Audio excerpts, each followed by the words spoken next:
Welcome, ladies and gentlemen, to our Wednesday night class. Nice to see everyone. Tonight we are studying Parashat Bamidbar, and we're studying the holy words of Rav Shimshon Pincus. May his great memory be upon us.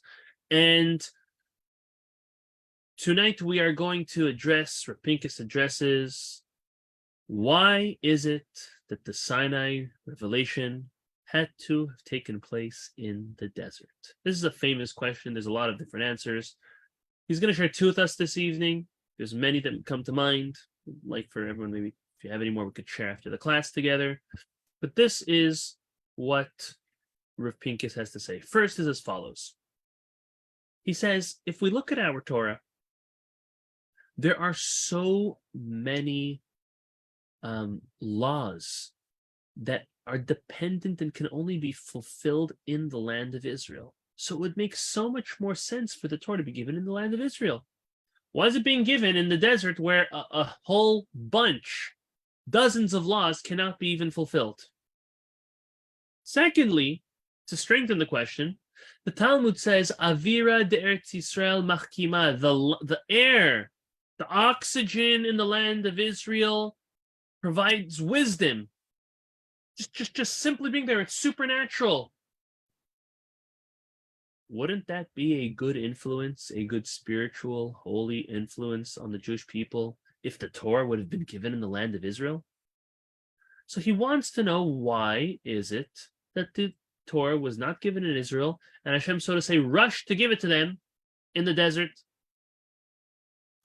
So there is a verse in Shir Hashirim, Song of Songs, that King Solomon writes, B'yom chatunatov yom simchat libo, the day of the marriage, the day of the happiness of their joy.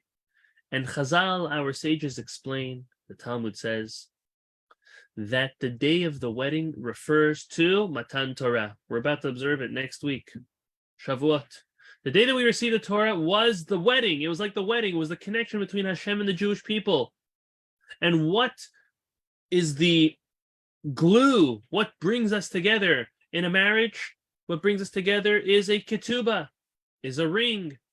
What's the glue between the Jewish people and God? It is the Torah. Thank you very much. Rav Pincus says, look how powerful.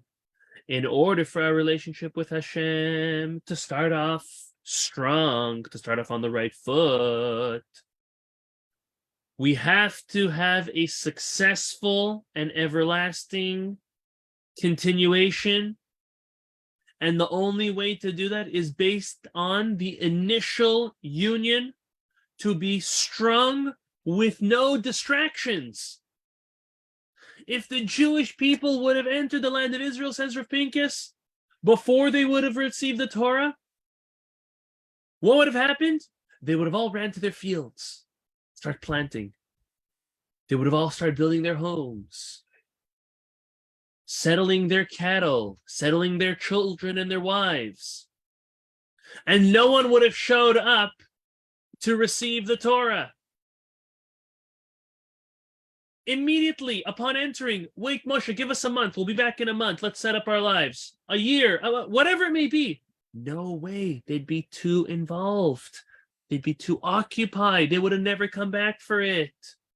40 years in the desert, Rav Pincus says, there was no need to be occupied with one's fields, home, parnasa, etc., laundry. It was all done for you.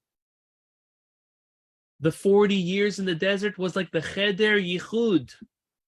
The cheder yichud means the alone time that a chatan and kala have after the chuppah. I don't know if everyone knows, I'll quickly explain. After the ceremony and the chuppah, where the ring is given and the ketubah is read and then the glass is crashed down on, at that point, the bride and groom go into a secluded room alone for the first time, and they spend a couple moments together, precious moments together, where they're able to share the special joy of just getting married for the very first time, just the two of them, alone. Cheder Yichud, that's what it's called. It's called a secluded, an alone room. where no one is there except for the two of them. Rav Pincus is saying that the desert for 40 years was the yichud room for Hashem and the Jewish people right after they received the Torah. Right after the wedding, they had alone time. Why? Because they needed that time to strengthen the connection so that it would last forever. Not just for them, but for all of Bnei Israel to come. He says, have you ever heard of a wedding taking place in the brand new couple's home? No one does a wedding in their own house. Why? Because, your own wedding, right? Your own wedding. Your kid's wedding is something else. Your own wedding in your home, no one does that. Why not? Because then the kala, the bride, is going to be busy, worried about what's going on in my kitchen. What's happening? No. It's not time for her to be thinking of that. Right now, she should be thinking of this union, of this brand new marriage. No, just like when the Jewish people would have entered Israel beforehand. The time the Jewish people spent in the desert was set aside for them to fully immerse themselves in Torah study. No distractions, no worries, so that their continuation, the connection with Hashem, would continue forever. Future relationship between Hashem and Bnei Israel will be strong forever. Interesting to note, nowadays, we still have this mini desert time. What I mean by that is, there's a very, very important concept that after high school, boys and girls, they go to Israel. 1 year, 2 years, sometimes more. Those are years of building. Those are years of maturity. Those are years where hopefully there's no other worries, not financial, nothing really else to think about except for studying Torah. It's very, very powerful. At the beginning of a person's mature life, they're able to dedicate their time to studying Torah. Then life will come. They've already set a great basis. It's like the Jewish people. For 40 years, they set a great basis. I'm not saying today someone has to go to yeshiva for 40 years and then get married, or 40 years and then go work. No. An X amount of time. Every single person is different. Whatever they can handle, whatever they can do, of uninterrupted, undisturbed learning, free from the how do we call it? The burdens of life is really important. Even the idea of after getting married, many go to kollel. A husband and wife get married, and they go to Israel, or they go to Lakewood, or even they stay local and they go and they learn in kollel. Not forever, I'm talking. It could be a couple years, as long or as little as they may fit, as it may work. But that's in order to start the marriage and to strengthen the marriage at the basis of Torah. It's a very, very powerful concept. It's so powerful that my uncle always would tell me when I was living in Israel learning in kollel. He always was telling me, "No, when are you going to come back to reality?" And you know what? Even though he was joking, he's so right. When a person is living in kollel, living in Israel or wherever else, and they're learning in kollel, it's not reality. It's not reality. It's just like the desert wasn't reality for the Jewish people. To have your clothes grow with you, laundry being done for you automatically by the clouds, protection that the clouds provided. It was miraculous. Today, a person can experience that miraculousness of when they go and they spend X amount of time in yeshiva and in kollel, starting off their mature life and their married life with Torah study at the forefront, building the foundation, the bedrock for the family that they're going to build upon it. It is so important. It is so, so important. I can't even stress. I'm telling you out of experience how important it is. You take two people. You take a person who finished high school and they went straight to college and straight to work. You take a person who went from high school, they went to yeshiva, they got married, they went to kollel, and then they got a job, or then they went to college. Yeah, you may think they have a late start in life. No, it's not a late start. They have a strong start. Maybe time-wise it's late, but look at all these people who got married young, and started learning in yeshiva and in kollel and then went to work, they're doing fine, if not better than anyone else. So may HaKadosh Baruch Hu help us to encourage our children and our grandchildren to do so, because it is life-changing. And obviously, if there's any more questions, specific questions on it after the class, I'd be more than happy to take some. Another quick answer that Rav Pincus gives on why was the Torah given in the desert. So he quotes a midrash that says that the Torah was given with three things accompanied by fire, by water, and by the desert. Meaning, when the Torah was given, there was fire beams, there was rain, there was thunder, storm, and there was in the desert.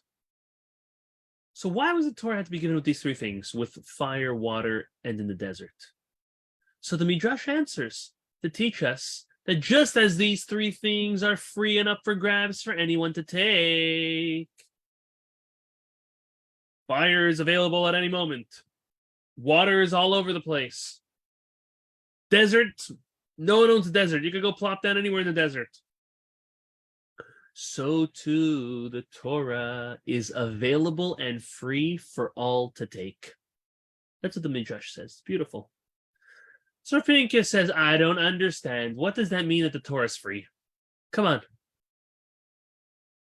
He answers, he says as follows. One cannot pay any amount of money to acquire Torah. There's no price to Torah.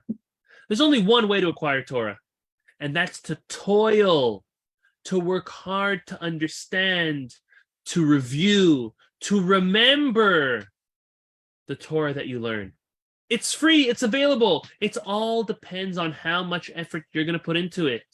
All one needs to do is to get it, to go grab it, to go hasten that moment and use it to its greatest potential. Like fire, like water, like the desert.